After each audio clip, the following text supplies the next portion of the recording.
दोस्तों, जब हम लोग किसी शॉप में वर्क करते हैं या किसी मॉल में हम लोग वर्क कर रहे होते हैं तो हमें कस्टमर को कुछ स्कीम देनी होती है। जैसे कस्टमर अगर एक खरीदे तो उसको एक हमें मुफ्त देना पड़ता है। अगर इस तरह की स्कीम अगर आपकी शॉप पे या मॉल में चल रही है तो इस तरह की एंट्री को आप लोग टैली में कैसे चढ़ाएंगे, तो आज की इस वीडियो में हम लोग सीखेंगे। तो इसलिए इस वीडियो को दोस्तों पूरा देखिएगा और हमारे चैनल को सब्सक्राइब भी कर लीजिएगा। तो सबसे पहले हम लोगों को कंपनी बना लेनी होगी। इसके बाद आपको कीबोर्ड से F11 वाली बटन को प्रेस करना होगा। फिर आपको इन्वेंट्री फीचर पे जाना होगा और कीबोर्ड से एंटर बटन को प्रेस कर देना होगा। अब आपको यहाँ पे use separate actual and bill quantity column दिखाई देगा। इस फीचर को आपको इनेबल करना होगा। अब इसे यस करने के लिए आपको कीबोर्ड से वाई बटन को प्रेस करना होगा और फिर कीबोर्ड से एंटर बटन कर देना होगा। अब इस स्क्रीन को सेव कराने के लिए आप कीबोर्ड से एंटर बटन भी प्रेस कर सकते हैं या डायरेक्ट सेव करने के लिए कीबोर्ड से कंट्रोल के साथ ए वाली बटन को भी आप प्रेस कर सकते हैं। अब हमें बैक आ जाना होगा, यानी कि गेटवे ऑफ टैली पे आ जाना होगा। इसके बाद आपको एंट्री चढ़ाने के लिए अकाउंटिंग वाउचर पे आना होगा और एंटर बटन को प्रेस कर देना होगा। अब आपको यहाँ से F8 वाली बटन प्रेस करना है, क्योंकि आप कस्टमर को बिल देंगे, यानी कस्टमर ने आपसे ख़रीदा है, तो इसलिए आपको सेल पे एंट्री चढ़ानी होगी। तो इसके लिए आपको कीबोर्ड से F8 वाली बटन को प्रेस करना होगा। अब देख सकते हैं यहाँ पे कुछ इस तरह का इंटरफेस देखने को मिल रहा है, जहाँ पे क्वांटिटी को आपके दो भागों में बटाए, एक एक्चुअल में और एक बिल क्वांटिटी में है। अब यहाँ पे सबसे पहले एंटर बटन करते हुए पार्टी नेम पे आ जाना होगा और पार्टी नेम में आपको कस्टमर का नाम लिखना होगा। तो हमने यहाँ पे ऑलरेडी बना रखा है एक मिस्टर ए बी करते हुए। अब आपको एंटर करके इस स्क्रीन को भी सेव करा लेना होगा या कंट्रोल के साथ ए वाली बटन से आप सेव करा सकते हैं। अब यहाँ से पूछा है सेल्स लेजर, जिसमें आपको सेल्स लेजर बना लेना होगा। अब इसका जो अंडर होगा वो सेल्स अकाउंट होगा। अब यहाँ पे जो कस्टमर को आपने जो स्कीम दी है या कस्टमर ने जो भी प्रोडक्ट खरीदे हैं उसकी डिटेल आपको नेम ऑफ आइटम में मेंशन करनी है। जैसे मान के चलते हैं कस्टमर ने हमसे जीन्स खरीदी है।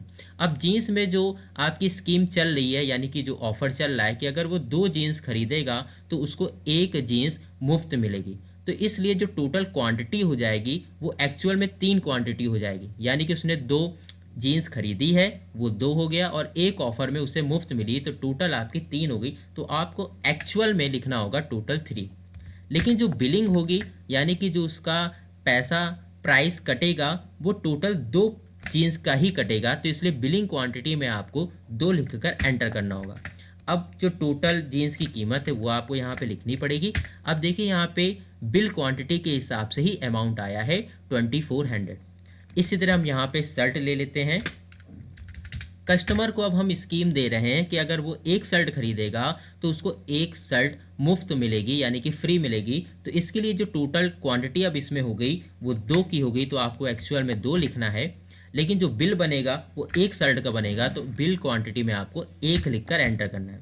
अब शर्ट की कीमत कितनी है, मैंने लिखा 550। अब आपको यहाँ पर एंटर कर देना होगा। अब देखिए यहाँ पे अमाउंट जो आया है वो बिलिंग क्वांटिटी 1 के हिसाब से आया है। अब आपको एंटर बटन करना होगा। अब इसका हमें प्रीव्यू चेक करना है। जब हम कस्टमर को बिल देंगे इससे पहले आप प्रीव्यू चेक कर सकते हैं। तो प्रिंट प्रीव्यू देखने के लिए आपको कीबोर्ड से अल्ट पी वाली बटन को आपको प्रेस करना होगा और आपको मेक श्योर कर लेना होगा कि यहाँ पे विद प्रिंट प्रीव्यू लिखकर आ रहा है या नहीं। अगर नहीं लिखकर आ रहा है तो आपको कीबोर्ड से अल्ट के साथ आई वाली बटन को प्रेस करना होगा। अगर आपका प्रिंट प्रीव्यू पे नहीं होगा तो डायरेक्ट वो प्रिंट कर देगा। अब आपको एंटर करना होगा। एंटर करने के बाद आपको कीबोर्ड से अल्ट के साथ जेड वाली बटन को प्रेस करना होगा। अब देखिए यहाँ पे जो बिल आ रहा है वो क्वांटिटी वाला आ रहा है। अगर आप चाहते हैं कि यहाँ पे एक्चुअल जो क्वांटिटी वाला था वो भी यहाँ पे आना चाहिए हमारे बिल में, तो इसके लिए आपको पहले तो बैक करना होगा और एक बार फिर से आपको अल्ट के साथ पी वाली बटन को प्रेस करना होगा और फिर यहाँ पे प्रीव्यू पे आके कीबोर्ड से F12 वाली बटन को प्रेस करना होगा।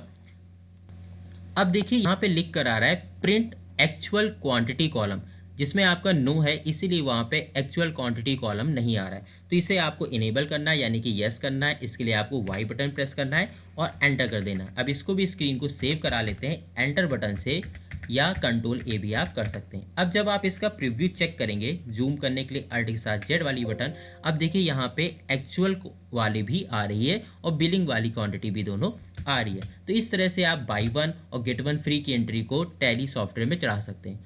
दोस्तों अगर ये जानकारी आपको पसंद आई हो तो हमारी इस वीडियो को लाइक अवश्य कर दीजिएगा और ज़्यादा से ज़्यादा लोगों में भी शेयर करिएगा। और अगर अभी तक आपने मेरे इस चैनल को सब्सक्राइब नहीं किया है तो मेरे चैनल को सब्सक्राइब ज़रूर कर लीजिएगा। अब दोस्तों मिलते हैं नेक्स्ट वीडियो में। धन्यवाद।